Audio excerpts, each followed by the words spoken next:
not going to be a single person that the left is going to say, great choice, Mr. President, because they lost the election.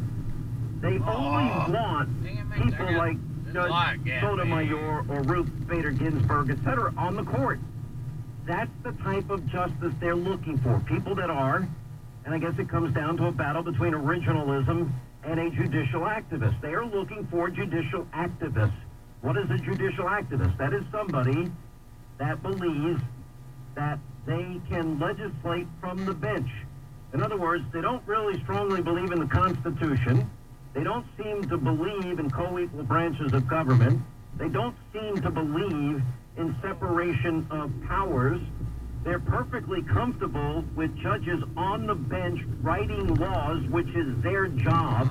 And the reason they want to punt these, especially these controversial decisions to the court, is there's no political retribution for a judge. This is a lifetime appointment. So the things that they cannot get done at the ballot box, the things that they could never pass legislatively, that you, the people, would stop, or that there would be a huge political price if they ever did try to pass a lot of the legislation. They would prefer to use a left-wing judicial activist, even if that justice would cite foreign law as a basis for a decision, which has actually happened, which kind of blows my mind, because we are a constitutional republic, and that judges, and as the great Antonin Scalia once said, a good judge will do and must consider what the law demands, and that is the judicial philosophy of the original intent. In other words, it has deep respect for the fact that we have an executive branch, a judicial branch, but also a legislative branch. And why Congress would want to cede their authority or allow a judiciary to assert their authority is because they know that that's what they really want America to be and America to turn into, but they wouldn't dare ever say it because they know politically that they would never survive. So this is a big battle. It now seems, with Neil Gorsuch firmly placed in the Supreme Court, it looks like that this could be a turning point, because Justice Kennedy was a very unpredictable vote. We know he was the swing vote on the Supreme Court. That's why this choice matters so much. One of the things that I've been watching, I've not gone to Twitter. I have not been commenting on it, but I've been reading a lot. And the reason is there's so much lobbying going on behind the scenes, it actually is somewhat nauseating. It seems that if someone's friends with, has known, or is an acquaintance of a particular candidate, that, hey, they want to tell everybody, no, this is the choice. And maybe they're making valid arguments. Maybe they really believe that the people that they know or have known for a long time would live up to the philosophy. Again, this is judicial philosophy that we're really looking at here, that they believe is important for the court. Now, I shouldn't question their motives in any way. I know that Mike Lee, I think he got a call from the president. He was interviewed. I think one of the first things that the left would do, and I think Mike Lee would be an incredible originalist and constitutionalist, and I believe that he would do a great job on the Supreme Court. I'd put him on my list in a heartbeat. I find the most interesting person on the list that seems to be hated the most is Amy Barrett of Indiana, because she happens to be Catholic and she happens to be very religious, and she happens to have written about originalism. And the left, for whatever reason, is kind of glommed onto this, that, I mean, it's almost like they feel this is a battle of religion. I would argue that the left's war against women continues. Remember, before I went on vacation, there were the attacks on Sarah Sanders, the attacks on Pam Bondi, the attacks on Secretary Nielsen, the attacks on Ivanka, the attacks on Melania, the attacks on Barron Trump, the attacks on Chloe Trump, the 4-year-old daughter of Donald Trump Jr., the granddaughter of the president. I mean, we've watched all of this unfold. The reason you might ask, well, why is this always a mystery? Why don't we know? So there's a couple of good answers. I'm not sure you'll like them, But as Justice Ginsburg answered when she was in the process, she was going through the confirmation process, she won't comment on any particular case that she might have to rule on in the future, which, by the way, every nominee will probably say the exact same things. I know the left wants to whip everybody's mind into a frenzy that somehow Roe v. Wade is going to be overturned. The intellectual side of a lot of judges is that Roe v. Wade is horrible law and that it ought to be the states that make that decision. And I'll be perfectly blunt and brutally honest here.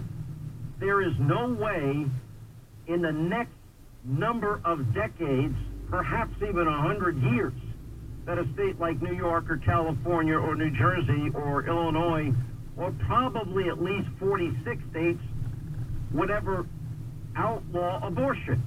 I don't think that's going to happen. There might be a couple of states, but that would be a couple. So I think it is a fear tactic.